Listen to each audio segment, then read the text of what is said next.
কুশল কলিতাৰ মৃত্যুৰ তদন্তত বহুতো গোপন ৰহস্য ফাদিল। সকলোকে নমস্কাৰ জনাই মোৰ অতি নতুন ভিডিঅ'লৈ আপোনালোকক স্বাগতম জনালোঁ। আশা কৰোঁ আপোনালোক সকলোৱে ভালে আছে। কুশল কলিতাৰ মৃত্যুৰ কথাটো সমগ্ৰ অসমতে জকাৰি আছে, হয়নে? আপোনালোকে সকলোৱে অৱগত। কুশল কলিতাৰ মৃত্যু হৈছিল ক'ত? ব্ৰহ্মপুত্ৰৰ বুকুত, ব্ৰহ্মপুত্ৰৰ পানীত তেওঁ উপঙি আছিল এটা সময়ত, আৰু সেই ব্ৰহ্মপুত্ৰত ডুব গ'ল কুশল কলিতা। আৰু সেই উপঙি থকা অৱস্থাটো মনোৰঞ্জন লৈছিল কোনে?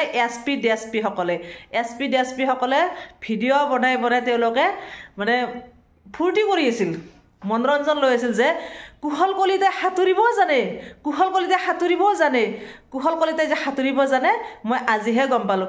এই কথাটো ঘৰৰ মানুহৰ আগত বোলে কৈছিল। তাৰমানে কি, কুশল কলিতাই সাঁতুৰিব নাজানে বুলি ভাবি পেলাই দিছিল নেকি বাৰু? আৰু এতিয়া ভাবিলে যে হাৰে তেওঁ সাঁতুৰি আছে, আহিব চেষ্টা কৰি আছে, তাৰমানে কি কুশল কলিতা বাচিব নেকি? সাঁতুৰিব জানে বুলি জানাই নাছিলোঁ, আজিহে গম পালোঁ। এনেকুৱা কিবা কথাৰ ৰহস্যত এনেকুৱা লাগে নাই? এতিয়া নাজানো কিমান দূৰ সত্য। চাওক, এছ-পি আৰু ডি-এছ-পি যেতিয়া লগত আছিল নাওখনত, তাৰে মাজৰ পৰা কুশল কলিতা পানীত পৰি গ'ল। কুশল কলিতা পানীত পৰাৰ পিছত তেওঁক ভিডিঅ' কৰি থকাটো বেছি জৰুৰী আছিল নে তেওঁক বচোৱাটো বেছি জৰুৰী আছিল? আপোনালোকে কওক। এতিয়া চাওক, কুশল কলিতাৰ যোৱাকালি ডেড বডি ঘৰলৈ আহিল, একদম মানে শোকাকুল পৰিৱেশ তেওঁলোকৰ ঘৰত।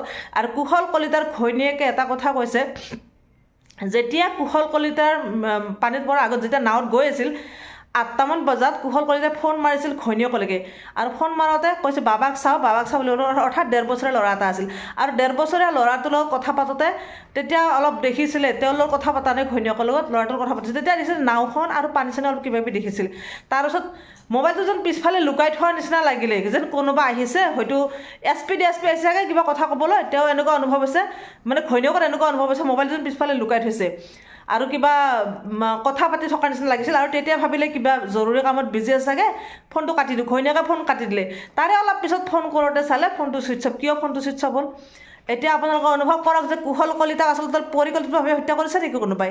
সেনেকুৱা অনুভৱ হয়নে? এতিয়া তদন্ত চলি আছে, যিহেতুকে কৈছে যে তদন্ত হ'ব লাগে।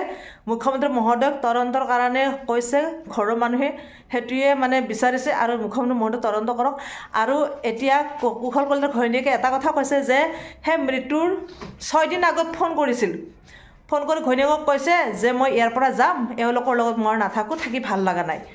এতিয়া কিয় বা ভাল লগা নাই সেই কথাটো ঘৈণীয়েকক কোৱা নাই, কিন্তু থাকি ভাল লগা নাই। হয়তো তেওঁ জানিছিল যে এওঁলোকে কিবা এটা পৰিকল্পিত কৰিছে নেকি, কিবা পৰিকল্পনা কৰি আছে চাগে। তেওঁ চাগে কুশল কলিতাই কিবা মনে মনে গম পাইছিল কথাটো, হয়তো তেওঁক হত্যা কৰিবলৈ বা মাৰিবলৈ কিবা এটা পৰিকল্পনা কৰা যেন চাগে অনুভৱ হৈছিল। আৰু যাৰ কাৰণে তেওঁ কৈছিল যে মই ইয়াৰ পৰা যাম, কোনোবা এজন আহিলে আমি ইয়াৰ পৰা যাব পাৰিম, গতিকে মই য'ত যি লিখিত দিব লাগে মই দি দিছোঁ, এতিয়া যাব পৰা হোৱা নাই, কোনোবা এজন আগত আহিব লাগিব, তেতিয়াহে মই যাম, এনেকৈ বোলে কৈছে ঘৈণীয়েকক।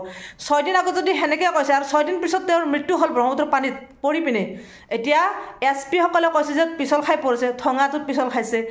এতিয়া বিভিন্ন কথা। কালি এছ-পিয়ে এটা সংবাদমেল দিছিল, আৰু এখন সংবাদমেলত আমি দেখিলোঁ, তেখেতৰ সংবাদমেলটো মই সম্পূৰ্ণকৈ চাইছোঁ যোৱাকালি।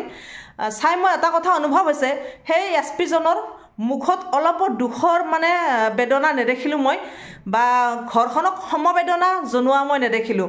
তেওঁ জাষ্ট কি হৈছে, নিজৰ বক্তব্যখন দি থৈ গৈছে, কেনেকৈ কুশল কলিতাক কি হ'ল, ফোন ক'ত কৰিছিল, হয়তো ঘৰৰ পৰা ফোন আহিছিল, পিছল খাই পৰিলে দেখা মানুহেও কৈছে তেওঁলোকে ওচৰৰ নাওখনক বোলে কাবৰ কাটুৰি কৰিছিল, আৰু তেওঁলোকে 3জন পৰি সাঁতুৰিবলৈ আনিব খুজিছিল।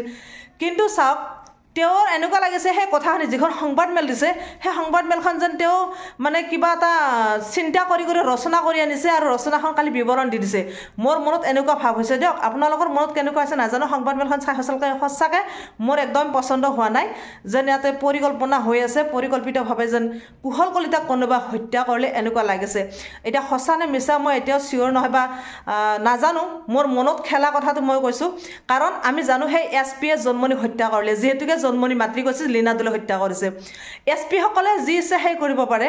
এতিয়া হয়তো কুশল কলিতাৰ প্ৰতি চাগে এছ-পিসকলৰ কিবা এটা ভাৱ আছিল নেকি, যাৰ কাৰণে কুশল কলিতাই কথাটো অলপমান গম পাইছিল, আৰু গম পাই ঘৈণীয়েকক ফোনযোগে জনাইছিল যে মই আৰু এওঁলোকৰ লগত নাথাকোঁ, মোৰ ভাল লগা নাই।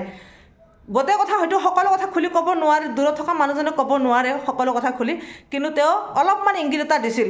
আৰু সেই ইংগিততে আজি ফুটি উঠিছে যে কুশল কলিতাক কোনোবাই যেন ঠেলি দিছে পানীত পৰাকৈ, এনেকুৱা লাগিছে। কাৰণ কুশল কলিতাৰ আত্মীয়ে কৈছে কথাখিনি, আৰু হ'বও পাৰে নহ'বও পাৰে দিয়ক, কিন্তু সন্দেহত কৈছে যে হ'ব যেন লাগিছে কাৰণ ফোনটো যেতিয়া পিছফালে লুকাইছে বুলি কৈছে পানী দেখিলে নাও দেখিলে তাৰে পিছত কুশল কলিতা পানীত পৰিল আৰু 4 মিনিট 48 ছেকেণ্ড ভিডিঅ' কৰা আছে আৰু তাৰে আগত বা কিমান টাইম তেওঁ পানীত ধপিয়াই আছে যে মোক উদ্ধাৰ কৰক মোক বচাওক বুলি কিন্তু কোনো এজন যোৱা নাই কিন্তু ভিডিঅ'টোত পাইছোঁ 4 মিনিট 48 ছেকেণ্ড 4 মিনিট 48 ছেকেণ্ডত তেওঁক ইচ্ছা কৰিলে বচাব পাৰিলে হয় টায়াৰ আছিল কেইবাটাও টায়াৰ পেলাই দিব পাৰে লাইফ জেকেট নিপিন্ধিলে নাই আৰু তেওঁৰ লগত কিবা কিবি আছিল ইমান গধুৰ বজালৈ তেওঁ সাঁতুৰিব ইমান চেষ্টা কৰিছিল আপ্ৰাণ চেষ্টা কৰিছে কিন্তু তেওঁ বাচিব নোৱাৰিলে তেওঁক ইচ্ছা কৰিলে বচাব পাৰিলেহেঁতেন যেন লাগিছে এতিয়া গোপন ৰহস্য এনেকুৱা লাগিছে যেন SP সকলে তেওঁক পানীত ঠেলি পিনে হত্যা কৰিলে সঁচানে মিছা নাজানো চিয়ৰ নহয় কিন্তু মনৰ ভাৱ আৰু গৃহস্থৰো তেনেকুৱা এটা ভাৱ হৈছে যে পানীত ঠেলি দিলে নেকি এনেকুৱা এটা ভাৱ হৈছে